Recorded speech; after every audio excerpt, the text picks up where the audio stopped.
C'est une longue histoire entre le Moniteur et Sinov qui se reconduit chaque année parce que nos adhérents,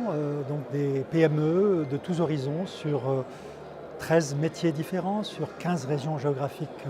en France, ont besoin d'avoir chaque année une reformulation de ce qu'ils doivent faire dans le domaine de la maquette numérique.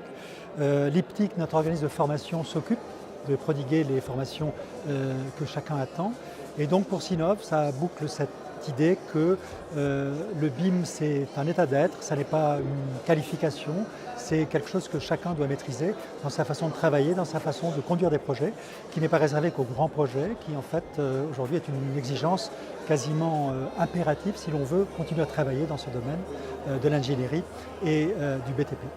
Je me souviens que pour les 3 autres participations, on avait des projets plus traditionnels dans le domaine du logement, dans le domaine de bâtiments fonctionnels.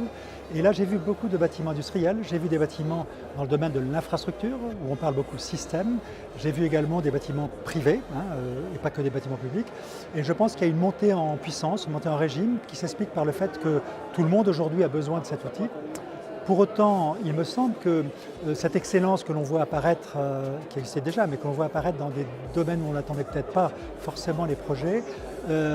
doit, comme dans le domaine de la Formule 1, où on a tout ce que l'on peut imaginer de plus puissant, de plus beau, de plus fort, se revenir comme pour la voiture de tous les jours, la voiture de tourisme, à permettre à des PME, à des TPE qui vont pratiquer cela dans des projets plus courants. Il ne faut donc pas mettre cela dans une sorte d'élite, mais au contraire dans une sorte de R&D qui va permettre à toutes les entreprises de pouvoir identifier dans quel domaine elles vont aller. Également, je trouve qu'on a beaucoup parlé d'infrastructure. Et je pense qu'il serait intéressant de corréler le travail qui se fait aujourd'hui dans le domaine du bâtiment avec celui de l'infrastructure pour pouvoir trouver des points communs, ce qui n'est pas encore évident aujourd'hui.